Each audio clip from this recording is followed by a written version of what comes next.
Hello दोस्तों, आप लोग कैसे हैं? किस तरह से आप लोगों का तैयारी चल रहा है CHSL का? 12 अक्टूबर के फर्स्ट शिफ्ट का मैथ्स का सॉल्यूशन हम आप लोगों को करवा दिए, है ना। अभी जो है इस वीडियो के माध्यम से सेकेंड शिफ्ट 12 तारीख के सेकेंड शिफ्ट का जो एग्ज़ाम जो हुआ है उसमें जो मैथ्स का जो क्वेश्चन आया है उसका मैं सॉल्यूशन कराऊंगा। आप लोग क्वेश्चन देख रहे होंगे तो बहुत हंसी आ रहा होगा, है ना। जैसे लग रहा है कि एकदम नर्सरी क्लास के, है ना, बच्चों को सोल्व करना जैसा क्वेश्चन है। बहुत इजी क्वेश्चन है। इसलिए मैं आप तमाम छात्रों से आग्रह करूंगा कि जिन छात्रों का जिस डेट में एग्ज़ाम है उसके पहले वाले डेट में जितने शिफ्ट में एग्ज़ाम हो चुके हैं सारे के सारे क्वेश्चन को सॉल्यूशन आप लोग कर लें, सीख लें, ताकि अंदर से एक कॉन्फिडेंस पैदा हो। आपका हर दिन 3 शिफ्ट में आपका एग्ज़ाम हो रहा है, फर्स्ट शिफ्ट, सेकेंड शिफ्ट और थर्ड शिफ्ट। तो अभी हम देखते हैं फिलहाल 12 अक्टूबर के डेट में सेकेंड शिफ्ट का मैथ का सॉल्यूशन। देखिए पहला क्वेश्चन जो हमारे पास आया है वो क्या आया है पहले समझ लीजिएगा। एक बार हम क्वेश्चन बोल देते हैं। क्वेश्चन आपका है, अगर कोई लिखना चाहते हैं तो लिख सकते हैं कि 3600 रुपया को 3 भागों में इस प्रकार बांटिए कि, क्या है यहाँ लिखिएगा। क्वेश्चन आपका है, फर्स्ट क्वेश्चन आपका है मेरे प्यारे भाई कि 3600 रुपया को 3 भागों में बांटना है, 3 भाग ABC में बांटना है। इस प्रकार बांटना है कि A/B जो है वह 1.5 आपका 2 में है और B जो C जो है वो आपका 2 2.5 में है। 2 क्या में है जी? 2.5 में है। तो कहता है कि C का वैल्यू क्या होगा। क्वेश्चन है कि 3600 रुपया को 3 भागों ABC में इस प्रकार बांटिए कि A/B जो है से 1.5:2 में हो और B/C जो है से 2:2.5 में हो। तो कहता है कि C = क्या होगा। फर्स्ट शिफ्ट में भी ऐसा क्वेश्चन आया है। इसलिए जो भी क्वेश्चन आपका एग्जाम में आ रहा है अगर उसको आप सॉल्यूशन करके जाते हैं तो गर्दा मचा दीजिएगा वहाँ पर। तो देखिए इसका सॉल्यूशन हम लोग कैसे करेंगे। सबसे पहले तो हम लोग क्या करेंगे कि A/B/C निकालेंगे। A/B मेरा कितना है जी? तो A/B यानी A हमारा कितना है जी? सबसे पहले तो A जो हमारा है से 1.5 है, रेशियो B हमारा कितना है जी? 2 है। फिर B/2 तो 2 क्या है? 2.5 है। इसको निकाल दीजिए। देखिए यहाँ पर खाली है, ये इसको 2 भर देंगे। यहाँ पर खाली है, ये बगल वाला क्या भर देंगे हम लोग? यहाँ पर भी 2 भर देंगे। 1.5 में 2 से गुना करेंगे तो 3 हो जाएगा, 2 दूनी 4, 2.5 दूनी कितना हो जाएगा? आपका 5 हो जाएगा। अब यहाँ ध्यान दीजिएगा, निश्चित राशि आपका कितना है जी? 3600 है। तो 3600 यहाँ लिख दीजिए निश्चित राशि। 3600 तो ये निश्चित राशि है, लेकिन रेशियो में देखते हैं टोटल कितना है। तो 4 और 3 कितना हो गया? 7 और 5 कितना हो गया? 12 हो गया। तो यहाँ हम लोग 12 लिख दिए। अब जो निकालना है उसको गुना कर दीजिए। क्या निकालना है हमको है जी? हमको C का निकालना है। C का यहाँ कितना दिया है मेरे भाई? यहाँ 5 दिया हुआ है। तो 5 से क्या कर देंगे? गुना कर देंगे। 12 दिया 36, 300 और 300 गुना 5 तो कितना हो गया? 1500 मेरा आंसर हो गया, है ना। फिर हम लोग आगे बढ़ते हैं। इसमें ज़्यादा नहीं समझाएंगे, जितना समझा रहे हैं उसमें आप लोग को समझ लेना है ना। चलिए इसके बाद हम लोग नेक्स्ट क्वेश्चन देखते हैं। सेकंड क्वेश्चन क्या कह रहा है? बहुत ही एकदम इजी क्वेश्चन आया है। उसके बावजूद भी बच्चों में क्या होता है कि इतना इजी क्वेश्चन आता है उसके बावजूद भी कुछ बच्चा जो है से क्वेश्चन देख के गिर जाते हैं, है ना। तो उनके बारे में तो कुछ हम कह नहीं सकते हैं। देखिए सेकंड क्वेश्चन क्या कह रहा है मेरे दोस्त? कहता है कि R = 12.5% है। क्वेश्चन है कि R = 12.5%। R = क्या है जी? 12.5% आपका दिया हुआ है। 12.5% की दर से कितने समय में, है ना, साधारण ब्याज जो है वो मूलधन के बराबर हो जाएगा। पहले क्वेश्चन जो है एक बार फिर बोल देते हैं ताकि आप लोग लिखना चाहते हैं तो लिख लीजिए। कहता है कि R 12.5% है। 12.5% की दर से कितने समय में साधारण ब्याज जो है वह मूलधन के क्या हो जाएगा? बराबर हो जाएगा। यानी इसमें आपको समय निकालना है। क्या निकालना है जी? समय निकालना है। अब यहाँ ध्यान दीजिएगा, 12.5% का मतलब क्या होता है? अगर 12.5% लिखें यानी 12.5 बटा कितना? 100। इसका मतलब है कि 100 रुपया पर जो ब्याज जो आपको मिल रहा है वो 12.5 रुपया आपको मिल रहा है। इसका मतलब है कि 100 यहाँ क्या होता है, इसका मतलब समझ लीजिए, ऊपर वाला को हम लोग क्या समझते हैं कि इंटरेस्ट है, ब्याज है, और नीचे वाला मेरा क्या है, मूलधन है। अगर 12.5% है, इसको अगर हम सोल्व करते हैं 12.5% के, तो 12.5% का मतलब होता है 1 बटा कितना होता है जी, 8 होता है ना। 12.5% आप ऐसे भी सोल्व कर दीजिए, 12.5% में यानी 100, यहाँ 1 0 तो 1 0 कट गया, 125 से काट दीजिए, 8 टाइम यानी 1 बटा कितना आ गया, 8 आ गया। इसका मतलब है कि आपका जो ब्याज जो है, इंटरेस्ट जो है से आपका 1 है, और आपका मूलधन जो है से क्या है, आपका 8 है। तो यहाँ ध्यान दीजिएगा, अब यहाँ इंटरेस्ट जो है से कितना आ गया जी, आपका 1 आ गया। लेकिन क्वेश्चन में आपका कह रहा है कि 12.5% की दर से कितने समय में साधारण ब्याज, ये जो साधारण ब्याज जो है वो क्या है, मूलधन के बराबर हो जाए, यानी कितना हो जाए, ये आपका 8 रुपया हो जाए। कहने का मतलब है यानी 1 साल में अगर 1 रुपया अगर ब्याज मिलता है तो ये 8 रुपया ब्याज पाने के लिए क्या करना पड़ेगा, उसको 8 साल जाना पड़ेगा। यानी हमारा आंसर कितना हो जाएगा, 8 बरस आंसर हो जाएगा मेरा डायरेक्ट, इसमें कुछ करने की कोई आवश्यकता नहीं है। चलिए अब इसके बाद हम लोग आगे वाला क्वेश्चन देखते हैं। आगे क्वेश्चन क्या है, इतना इजी क्वेश्चन है, आपका सिंपल इंटरेस्ट आपका क्वेश्चन था, है ना। अब हम लोग आगे देखते हैं आगे क्या है। क्वेश्चन नंबर हमारे पास जो क्वेश्चन आया है, और थर्ड जो क्वेश्चन है ट्रिगो से आया हुआ है। ट्रिगो से क्वेश्चन आया है, कहता है कि इफ यानी यदि 3 sec square x minus 4 equal to दिया हुआ है 0, तो आपको वैल्यू फाइंड करना है मेरे दोस्त, क्या x का value, find x equal to what, x की जगह पर क्या होगा। यहाँ देखिएगा, अगर इसको बढ़ाते हैं तो sec square x equal to क्या आ जाएगा जी, 4/3 आ जाएगा। क्योंकि यहाँ ध्यान दीजिए, 3 sec स्क्वायर x बराबर 4 हो जाएगा, तो sec स्क्वायर x बराबर 4/3 आ जाएगा। अगर sec x करेंगे तो यहाँ से स्क्वायर हटाएंगे तो यहाँ अंडर रूट चढ़ जाएगा, यानी sec x बराबर क्या हो जाएगा, 4 का वर्गमूल 2, इसका नहीं तो √3 आ जाएगा, है ना। तो यहाँ देख लीजिए, तो sec x बराबर 2/√3, sec में किसका वैल्यू होता है जी, तो sec 30 का वैल्यू होता है, sec से कट गया, यानी x बराबर कितना आ गया, आपका 30 डिग्री आ गया, जो हमको x का वैल्यू क्या करना था, ज्ञात करना था। कहीं कोई दिक्कत नहीं, आप लोग समझ रहे होंगे। चलिए 4 क्वेश्चन जो है, ये भी आपका ट्रिगो से ही क्वेश्चन लिया गया है, 4 क्वेश्चन, है ना। आप लोग एक बार 0 degree, 30 degree, 45 degree, 60 degree, 90 degree सबका जो है आप वैल्यू याद कर लीजिएगा, क्योंकि बहुत ज़्यादा टफ क्वेश्चन नहीं आ रहा है, इतना इजी क्वेश्चन आप लोग को आ रहा है, ये सब वैल्यू याद कर लीजिएगा, 1 नंबर रखा हुआ है। नेक्स्ट क्वेश्चन है, यानी चौथा क्वेश्चन है। ये चौथा क्वेश्चन भी जो है बहुत ईजी है। यहाँ ध्यान दीजिए क्या क्वेश्चन है आपका ये भी क्वेश्चन आपका ट्रिगो से लिया गया है, 4 क्वेश्चन मेरे दोस्त, बहुत ही ईजी क्वेश्चन है। tan 60 माइनस आपका है tan 45 डिवाइडेड बाई है 1 प्लस tan 60 इंटू क्या है जी, tan 15, यहाँ पर आपका 15 है, यहाँ पर आपका क्या है जी, 15 है।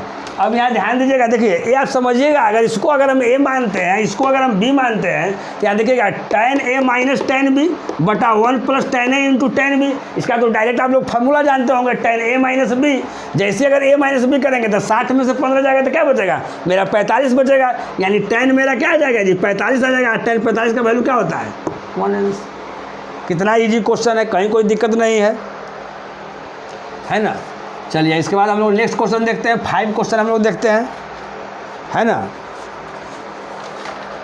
5 क्वेश्चन जो आया है मेरे पास, वो क्या आया है, यहाँ ध्यान दीजिएगा, ये आपका अलजेब्रा से क्वेश्चन है। 5 क्वेश्चन आपका क्वेश्चन कहता है मेरे दोस्त कि a plus B equal to कितना, 11, ए बी इक्वल टू क्या है, 15। तो वैल्यू निकालना है A square plus B square equal to what. बहुत इजी क्वेश्चन है, फार्मूला बैठा दीजिए। ए प्लस बी का होल स्क्वायर होता है A square plus B square, plus क्या होता है जी, 2ab होता है। ए प्लस बी का वैल्यू दिया हुआ है 11 का स्क्वायर करेंगे यहाँ तो 121 हो जाएगा। ए स्क्वायर प्लस बी स्क्वायर जो का त्यों छोड़ देते हैं, 2 गुना ए बी का वैल्यू कितना दिया हुआ है, 15। अब यहाँ देखिए ये 121 है, 15 दूनी 30 इधर आएगा तो माइनस हो जाएगा, बराबर क्या हो जाएगा, ए स्क्वायर प्लस बी स्क्वायर। जो घटा के वो आएगा, आंसर आएगा कितना आएगा, 1, 12 में से 3 गया 9 कट गया, यानी आपका A square plus B square equal to क्या आंसर आ गया जी, आपका 91 आ गया, है ना। हम आशा करते हैं कि जो भी क्वेश्चन हम बता रहे हैं आपको समझ में आ रहा होगा। इससे इजी कुछ क्वेश्चन दुनिया में नहीं हो सकता है ना। और इतना इजी क्वेश्चन अगर आपसे सोल्व नहीं हो सके तो आपको पढ़ने का कोई अधिकार नहीं है, एग्जाम देने का आपका कोई अधिकार नहीं है। चलिए नेक्स्ट क्वेश्चन जो आपका है वो आपका मेंसुरेशन से लिया गया है। क्वेश्चन देखिए एक बार पढ़ देते हैं। कहता है कि एक आयत है, एक रेक्टेंगल है, उसकी लंबाई और चौड़ाई का रेशियो दिया हुआ है 5 रेशियो क्या है जी 2 है, और उसका परिमाप यानी पेरीमीटर जो है 238 सेंटीमीटर है, तो उसका लंबाई ज्ञात करना है ना। देखते हैं हम लोग क्वेश्चन। 6 क्वेश्चन कह रहा है मेरे दोस्त कि एक आयत की लंबाई और चौड़ाई का जो रेशियो है, लंबाई और चौड़ाई का जो रेशियो है वो 5 रेशियो क्या है जी आपका 2 है, और पेरीमीटर यानी पी परिमाप कितना है जी 238 सेंटीमीटर है। तो कहता है कि लंबाई आपका क्या होगा। एक आयत के लंबाई और चौड़ाई का रेशियो दिया हुआ है 5 रेशियो 2 है, और पेरीमीटर जो है सो 238 सेंटीमीटर है। तो कह रहा है कि लंबाई इसका क्या होगा। तो यहाँ ध्यान दीजिए, जब कोई आयत है थोड़ा सा समझ लीजिए, अगर मान लेते हैं कोई यहाँ आयत है, लंबाई दिया हुआ है कितना, लंबाई 5, ये 5 है, चौड़ाई कितना दिया हुआ है 2 है, तो ये 5 है तो ये भी 5 हो जाएगा, ये 2 है तो ये भी 2 हो जाएगा। तो अब यहाँ देखिए परिमाप का मतलब क्या है, चारों भुजा का जोड़। तो यहाँ देखिए 5 5 10 और 2 2 4 यानी 14 का वैल्यू यहाँ कितना दिया हुआ है 238 दिया हुआ है, हम लोग आराम से निकाल लेंगे। 14 का वैल्यू 238, तो 1 का वैल्यू कितना हो जाएगा जी 238 बटा कितना 14। तो हमको निकालना क्या है जी, हमको लंबाई निकालना है, लंबाई 5 है, तो 5 का वैल्यू कितना हो जाएगा जी 238 बटा 14 गुना कितना 5। 14 से हम लोग काट देते हैं, 14 से कितना हो जाएगा 1 टाइम, 14 10 कितना 24 यानी 1 कम 9 और 14 7 क्या हो जाएगा 98, 17 5 85 यानी 85 सेंटीमीटर आपका आंसर हो गया है ना। कहीं कोई दिक्कत नहीं समझने में, किसी तरह का कहीं कोई दिक्कत नहीं। चलिए नेक्स्ट हम लोग देखते हैं। नेक्स्ट क्वेश्चन 6 आपका हो गया। 7 जो क्वेश्चन है वो आपका ज्योमेट्री से शायद रिलेटेड आपका क्वेश्चन है। बहुत इजी क्वेश्चन है, सब क्वेश्चन इजी आया है, कोई क्वेश्चन टफ नहीं आया है। सब क्वेश्चन का आप लोग प्रैक्टिस कीजिए और जाकर एग्जाम दीजिए। देखिए 7 जो क्वेश्चन जो कह रहा है आपका, एक क्वेश्चन है कि कोई समद्विबाहु त्रिभुज है, कोई त्रिभुज है जो समद्विबाहु मान लीजिए। समद्विबाहु त्रिभुज का मतलब 2 साइड क्या होता है जी इक्वल होता है। उसका भुजा दिया हुआ है कि ये भुजा 10 सेंटीमीटर है, ये भुजा 10 सेंटीमीटर है ना। और ये जो आपका बेस जो है, ये बेस दिया हुआ है पूरा, ये आपका 16 है। तो कह रहा है कि इसका हाइट निकालना है। तो हाइट क्या करेंगे, ये समद्विबाहु त्रिभुज है, यहाँ से कोई परपेंडिकुलर इस बेस पर ड्रा कर दिए, तो पूरा 16 है, तो कितना हो गया ये 8 हो गया, ये 8 हो गया, तो 10 है 8 है, तो क्या हो गया 6 हो गया। ट्रिपलेट से चल जाइए, यानी हाइट आपका कितना हो गया 6 सेंटीमीटर हो गया। आप समझिए कितना इजी क्वेश्चन दिया हुआ है कि 1 सेकंड भी समय नहीं लग रहा है ना। उसके बाद हम लोग आगे आते हैं। ये 7 था, यहाँ देखिए 8 क्वेश्चन हम लोग देखते हैं। देखिए 8 क्वेश्चन जो है टाइम एंड वर्क से रिलेटेड क्वेश्चन है। कहता है कि 18 वर्कर जो है वो 12 दिन 8 घंटे काम करके कोई काम समाप्त कर लेते हैं, है ना। तो कहता है कि 8 वर्कर जो है 18 दिन है ना काम करके, है ना, उसी काम को कितने घंटे में समाप्त करेंगे। बहुत इजी क्वेश्चन है। कहता है 18 वर्कर है मेरे दोस्त, 18 वर्कर है, 18 काम करने वाले व्यक्ति हैं, या 18 व्यक्तियाँ मानिए 12 दिन 8 घंटे काम करके कोई काम को समाप्त कर लेते हैं। तो जो हम लोग काम करते हैं उसको हम लोग नीचे रखते हैं, यानी काम कोई एक कर रहे हैं, यानी एक जो मेरा रहेगा वो नीचे रहेगा और बाकी सब ऊपर में रहेगा। तो वो आगे कहता है कि 8 वर्कर 18 दिन काम करके, है ना, 18 दिन काम करके कितने घंटे में उस काम को क्या करेंगे समाप्त करेंगे। कितने घंटे यानी 1 से मान लीजिए। तो अब यहाँ ध्यान दीजिएगा, देखिए दोनों अगर बराबर है, दोनों तो बराबर होता है जी। तो ये देखिए इधर 18 12 8 है, तो यहाँ देख लीजिए ये 8 18 इधर भी है, 8 18 इधर भी है, यानी 12 मेरा नहीं है, यानी x के जगह पर 12 कर देंगे, वही मेरा आंसर हो जाएगा, है ना। फार्मूला आप लोग पूरा पढ़े होंगे, MDH यहाँ W और फिर यहाँ MDH और फिर यहाँ W। अगर इधर तो 1 1 कर दीजिए, इधर 2 2 कर दीजिए, वही चीज़ है। इस फार्मूला पर आप लोग प्रैक्टिस करते रहते होंगे। तो यही फार्मूला है कि वर्क को हम लोग को नीचे रखना है, बाकी मैन और जो भी आपका टाइमिंग है उसको आपको ऊपर रखना है। तो कोई एक काम करना था, एक काम मेरा नीचे रहा, इसको सोल्व कर दिए, कहीं कोई दिक्कत नहीं। चलिए इसके बाद आपका फिर 9 क्वेश्चन जो है ज्योमेट्री से रिलेटेड क्वेश्चन है। हाँ, एक बात आप लोग समझ लीजिए, एडवांस जो क्वेश्चन है 25 क्वेश्चन में आपका 13-14 क्वेश्चन है, यानी मोटा मोटी आधा क्वेश्चन तो एकदम निश्चित ही समझ लीजिए कि आपको एडवांस में से आपको क्वेश्चन पूछ रहा है, जिसमें आपको ट्रिगो से भी पूछ रहा है, 2-4 गो रह रहा है, ज्योमेट्री से भी 2-4 गो रह रहा है, अलजेब्रा से भी रह रहा है, मेंसुरेशन से 1-8 गो रह रहा है। इसलिए एडवांस को भी देख लेना है, और एडवांस में जितने सारे हैं उसमें आपको मेन आपको थोड़ा सा ट्रिगो देख लीजिए, ज्योमेट्री देख लीजिए और अलजेब्रा देख लीजिए। इससे आपको 12-13 क्वेश्चन आपका रह रहा है। चलिए 9 क्वेश्चन देखिए मेरे दोस्त। 9 क्वेश्चन है कि देखिए एक सर्किल है, इसमें 2 कोड जो है एक दूसरे को P पॉइंट पर काट रहा है, ये AB है, ये CD है। देखिए इसमें दिया हुआ है AB 15, क्या क्या दिया हुआ है यहाँ लिख देते हैं। AB क्या दिया हुआ है जी, 15 दिया हुआ है। BP कितना दिया हुआ है जी, 9 दिया हुआ है। CP कितना दिया हुआ है जी, 3 दिया हुआ है। और आपका PD क्या दिया हुआ है जी, नहीं दिया हुआ है, निकालना है। तो यहाँ ध्यान दीजिएगा, पहले AB आपका 15 है, यानी यहाँ से यहाँ तक आपका 15 है, जिसमें आपका BP 9 कह रहा है, यानी A वाला अगर आपका 9 है, आप पूरा अगर 15 है तो बच गया, तो यानी 6 हो जाएगा। अब आगे देखिए CP दिया हुआ है 3, CP यहाँ दिया हुआ है 3। तो अभी आपको फर्स्ट शिफ्ट में भी इस तरह से आपको क्वेश्चन मिला था, है ना, और सेकंड शिफ्ट में आ गया, इसलिए आशा रखिए कि थर्ड शिफ्ट में भी आपका इस तरह से होगा, है ना। तो कोई भी सर्किल में अगर 2 कोड एक दूसरे को इंटरसेक्ट करता है तो दोनों कोड का गुणनफल क्या होता है जी, बराबर होता है। यानी आप लिख सकते हैं, क्या लिख सकते हैं कि आपका AB आपका टोटल कितना है, लिखने की तो कोई आवश्यकता ही नहीं हमको लग रहा है। ये 9 6 क्या हो गया, 54, 6 गुना 9 हो गया, ये 54 हो गया। यहाँ पर 3 है, तो यहाँ पर क्या रखेंगे तो कि दोनों तरफ बराबर हो जाए, 54 हो जाए, तो यहाँ पर हम लोग 18 रखेंगे।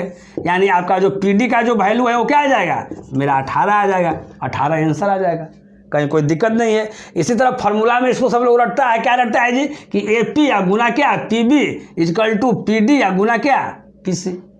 बात आपका एक ही है। चलिए अब इसके बाद हम लोग 10 क्वेश्चन हम लोग आते हैं, है ना। और 10 क्वेश्चन भी क्या है जी, 10 क्वेश्चन आपका टाइम एंड डिस्टेंस से रिलेटेड शायद क्वेश्चन है।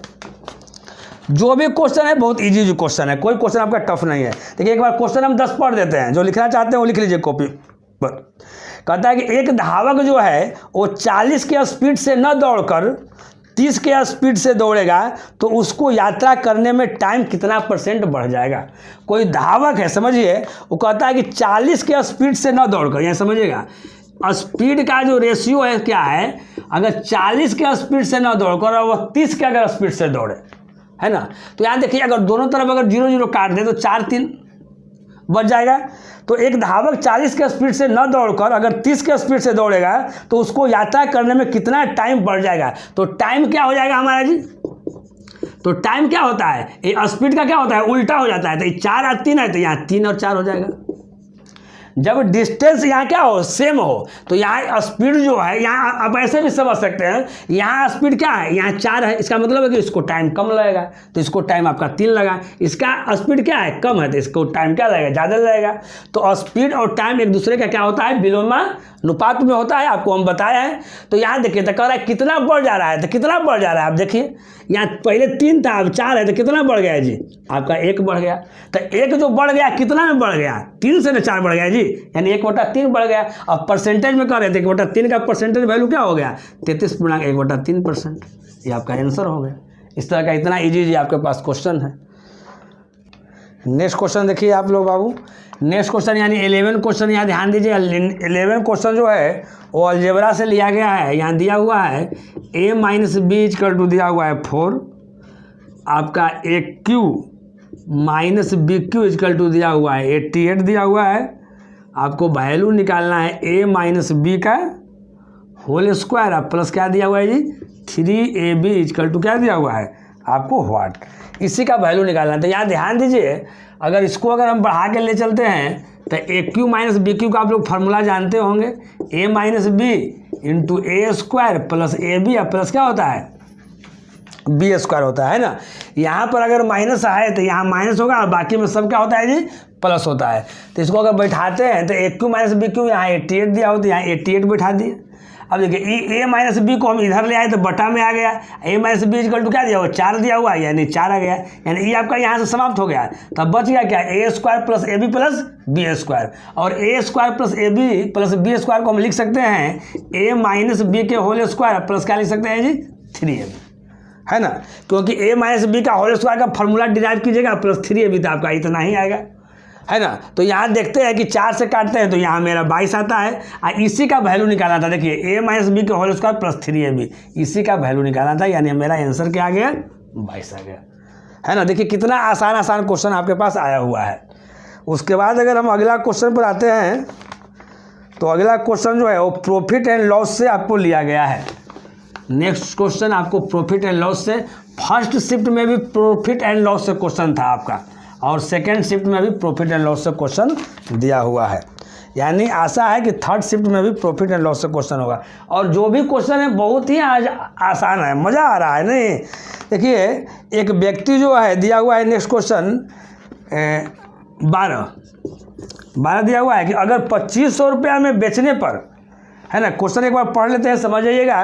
अगर 2500 रुपया में बेचने पर, है ना, किसी वस्तु को 20% का क्या होता है, किसी सामान पर 20% का लॉस होता है, तो 30% लॉस लेने के लिए उसे कितना में बेचना होगा।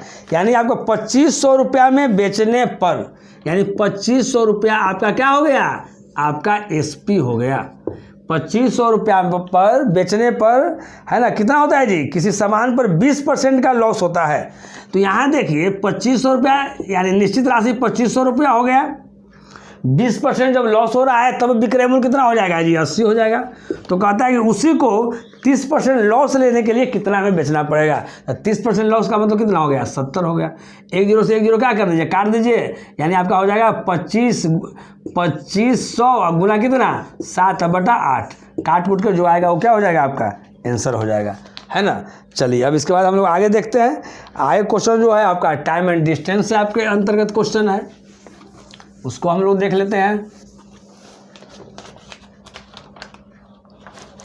चलिए नेक्स्ट क्वेश्चन है बाबू, कहता है कि कोई व्यक्ति जो है वो 18 किलोमीटर का डिस्टेंस, समझिएगा 18 किलोमीटर का जो डिस्टेंस जो है वो 3 किलोमीटर पर आवर के स्पीड से जाता है। आगे दिया हुआ है कि 20 किलोमीटर का जो डिस्टेंस है वो क्या कहता है जी 5 किलोमीटर पर आवर के स्पीड से जाता है, और 40 किलोमीटर का जो डिस्टेंस जो है वो आपका 20 किलोमीटर पर आवर के स्पीड से जाता है। तो यहाँ निकालना है एवरेज स्पीड। क्या निकालना है जी मेरे भाई, एवरेज स्पीड निकालना है। तो एवरेज स्पीड में क्या होता है, 4 बार क्या हो जाता है दूरी अब बटा समय, यानी यहाँ एवरेज स्पीड है तो टोटल दूरी, तो टोटल दूरी को जोड़िए, यानी 40 और 20 कितना हो जाएगा 60, 60 और 18 कितना हो जाएगा 78। तो एवरेज स्पीड में हमारा टोटल डिस्टेंस अब बटा क्या हो जाएगा समय। तो समय क्या हो जाएगा, यहाँ अगर हम समय निकालते हैं तो यहाँ से मेरा टाइम कितना हो जाएगा बताइए, टाइम क्या हो जाएगा 18/3, यानी 6 यहाँ से टाइम हो जाएगा। यहाँ से मेरा टाइम कितना हो जाएगा 20/5, यानी 3 हो जाएगा। आपका यहाँ से आपका टाइम आपका क्या हो जाएगा, यहाँ से टाइम आपका क्या हो जाएगा 2 हो जाएगा। ये सब आपका घंटा में होगा, है ना, क्योंकि ये किलोमीटर में है, किलोमीटर पर आवर में है ना। तो यहाँ ध्यान दीजिए ये 6 है या 3 है 9 है, 9 और 2 कितना हो गया जी 11, यानी टोटल टाइम कितना हो गया जी यहाँ 11। इसको आपका काट कूट कर दीजिए, वही आपका क्या हो जाएगा आंसर हो जाएगा, है ना। समझिएगा एवरेज स्पीड औसत चाल बराबर दूरी, टोटल दूरी हो गया, अब बटा टोटल क्या हो गया समय हो गया। अब समय हम लोग देखते हैं 6 और 3 9 और 9 और 2 कितना 11 यहाँ हो गया। यहाँ से हमने एवरेज स्पीड टोटल दूरी यहाँ से निकाल दिए, 40 और 20 60, 60 और 18 कितना हो गया 78। यहाँ से देखिए समय निकाल दिए, 3 6 18, यहाँ से 6 हो गया, 5 से 5 चौका 20। अच्छा यहाँ पे गलत हुआ है जी, 5 चौका 20, यहाँ पर आपका 4 है, क्या आ जाएगा जी आपका 4 आ जाएगा। अब 20 से यहाँ कितना हो जाएगा 40 2 हो जाएगा, यानी 1 बढ़ जाएगा। 6 और 4 10 और 10 और 2 कितना हो गया 12। इसको काट कूट कर दीजिए, वही आपका क्या हो जाएगा आपका आंसर हो जाएगा, है ना। चलिए उसके बाद हम लोग आगे देखते हैं। आगे जो क्वेश्चन आपका है 14 क्वेश्चन जो है आपका अलजेब्रा से लिया गया है क्वेश्चन, बहुत ही ईजी क्वेश्चन है। देखते हैं 14 क्वेश्चन आपका कैसा है। 14 क्वेश्चन है हमारे भाई, 14 अलजेब्रा नहीं है, ट्यूबो से क्वेश्चन है 14। यहाँ देखिएगा tan a plus B equal to 1 है। देखिए फर्स्ट शिफ्ट में भी ऐसा क्वेश्चन आया है जी। tan यहाँ a plus B equal to क्या दिया हुआ है, 1 दिया हुआ है, और tan यहाँ a minus B equal to यहाँ √3 दिया हुआ है। तो आपको वैल्यू निकालना है a square plus A B equal to what. यहाँ समझिएगा, इस तरह का क्वेश्चन आएगा तो ऐसे समझना है मेरे जमबाज। देखिए tan a plus B equal to 1 है, तो यहाँ देखिएगा कि tan में किसका वैल्यू 1 होता है, तो आप बोलिएगा कि 45 डिग्री का होता है। यानी आपका यहाँ से a plus B equal to क्या आ गया, 45 डिग्री। अब देखिए tan में किसका वैल्यू √3 होता है, तो आप बताइएगा कि 60 का, यानी a minus B equal to क्या हो गया, 60। अब हमको निकालना है, इसको यहाँ ले आइए, ए स्क्वायर प्लस ए बी का वैल्यू निकालना है। इसमें से अगर हम ए कॉमन ले लेंगे तो ए प्लस बी हो जाएगा। तो ए यानी क्या, बड़का वाला। तो जब बड़ा वाला निकालने के लिए रहता है तो क्या करते हैं, बड़ा वाला निकालने के लिए रहता है तो दोनों के जोड़ देते हैं या दूसरे क्या करते हैं जी, भाग देते हैं। तो 45 और 60 कितना हो जाएगा, 105 बटा कितना, 2। यानी ए की जगह पर यहाँ लिख देंगे 105 बटा 2। अब गुना ए प्लस बी, तो ए प्लस बी कितना आया है, ए प्लस बी यहाँ 45 है। इसको आप कैलकुलेशन कर लीजिए, वही आपका आंसर हो जाएगा। नहीं, चलिए अब हम लोग आगे बढ़ते हैं। Question number 15। सब क्वेश्चन बहुत ही आसान क्वेश्चन है, एकदम प्रैक्टिस कीजिए। जितने शिफ्ट में 12 अक्टूबर से एग्जाम स्टार्ट है ना, जितने शिफ्ट में डेली 3 शिफ्ट हो रहा है, डेली का जो क्वेश्चन है आप सोल्व करते जाइए और मैं सोल्व कराते जाऊंगा और आप पढ़ते जाइए। यहाँ ध्यान दीजिएगा, आपका क्वेश्चन नंबर 15 क्या कर रहा है, देखिएगा 15 कहता है कि 4 क्या है, cos square theta, 4 cos square theta minus 3 क्या है जी, sine square theta plus 2 equal to क्या कर रहा है, 0। तो आपको वैल्यू किसका निकालना है जी, tan theta equal to what. यहाँ देखिए 4 है, कॉस स्क्वायर थीटा क्या लिख सकते हैं फार्मूला से, 1 minus sine square theta minus 3 sine square theta plus 2 equal to क्या, 0। थोड़ा बढ़ा देते हैं तो यहाँ 4 माइनस क्या हो जाएगा, एकदम आराम से, कोई भी ट्रिक फिक्स से बनाने का आवश्यकता है, एकदम आराम से बनाइएगा, बेसिक तो सब क्वेश्चन बन जाएगा। इतना इजी पूछा है। तो 4 minus 4 sign square theta minus 3 sine square theta और प्लस 2 इक्वल टू क्या हो जाएगा, 0। यानी 4 और माइनस कितना हो जाएगा, 7 साइन स्क्वायर थीटा और प्लस 2 इक्वल टू क्या हो जाएगा जी, 0 हो जाएगा। अब देखिए 4 और 2 कितना हो जाएगा, 6, तो उधर जाएगा तो -6, माइनस माइनस दोनों तरफ कट जाएगा, यानी 7 sine square theta equal to क्या हो जाएगा, 6। तो sine square theta equal to क्या हो जाएगा जी, बताइए। तो बोलिएगा 6/7 हो जाएगा। तो साइन थीटा का क्या हो जाएगा जी, तो रूट अंडर क्या हो जाएगा, इसको आप क्या लिख सकते हैं, यानी √6 बाई क्या हो जाएगा, √7। तो साइन थीटा तो क्या हो जाएगा, लंब बटा क्या, कर्ण। तो इसके आधार पर आपको बेस कितना आ जाएगा, 1 आ जाएगा। निकालना क्या है जी, tan थीटा निकालना है। तो tan थीटा क्या हो जाता है, p/b। p मेरा कितना है जी, √6 है, b कितना है 1, यानी मेरा आ जाएगा √6 आंसर। चलिए अब उसके बाद आप आ जाइए 16 क्वेश्चन। बहुत ही इजी जो क्वेश्चन है, कोई टफ क्वेश्चन नहीं है, एकदम आराम से बनाइए आप लोग। 16 क्वेश्चन है जो शायद ज्योमेट्री से क्वेश्चन है, और कुछ क्वेश्चन नहीं है, एकदम थ्योरम केवल लिया गया है ना। अगर थ्योरम अगर हम जानते हैं तो एकदम आराम से बन जाएगा मेरे भाई। देखिए 16 क्वेश्चन क्या कहता है, यहाँ ध्यान दीजिएगा। एक आपका ट्रेंगल दिया हुआ है ना, इसका मिड पॉइंट जो है m और n है, m और n इसका मिड पॉइंट है, और ट्रेंगल आपका ए बी क्या है जी, आपका सी है, ठीक ना। इसको यहाँ से ऐसे करके मिलाया गया है, यहाँ इस तरह से है। ये आपका जो है क्या है जी, केंद्रक है ना, सेंट्रॉइड का काम यहाँ कर रहा है। दिया हुआ है ट्रेंगल ABC में m और n मिड पॉइंट है, जो आपको बता दिए। तो m और n मिड पॉइंट है, तो ये दोनों क्या हो जाएगा, आपका इक्वल होगा, समझ रहे हैं। और मिड पॉइंट यहाँ पर है, यहाँ से मिला रहे हैं, आपका केंद्रक आपका हो गया। तो क्या कहता है जी, area of triangle MGN, area of triangle जो है MGN अब बटा जो है एरिया ऑफ ट्रेंगल क्या है जी, एरिया ऑफ ट्रेंगल जो है आपका ABC है। तो यहाँ ध्यान दीजिए भाई, एकदम थ्योरम पर है ना। कहता है एरिया ऑफ ट्रेंगल MGN, मतलब इसका एरिया पूरा बड़ा के एरिया का क्या कर रहा है कि रेशियो निकालना है। तो इसका रेशियो होता है 1/12। दिमाग में क्या रखना है, याद कर लेना है ना। तो सेकेंड शिफ्ट का जितना भी क्वेश्चन हमारे पास था, ये सब क्वेश्चन का सॉल्यूशन हम आप लोगों को करवा दिए हैं, है ना। और आगे शिफ्ट में जो भी है ना, उसका भी हम सॉल्यूशन कराते रहते हैं। अगर हमारा सॉल्यूशन अगर आप लोगों को पसंद पड़ा है तो लाइक ज़रूर कीजिए, लाइक करना शेयर करना नहीं भूलिए। चलिए फिर हम लोग आगे मिलते हैं।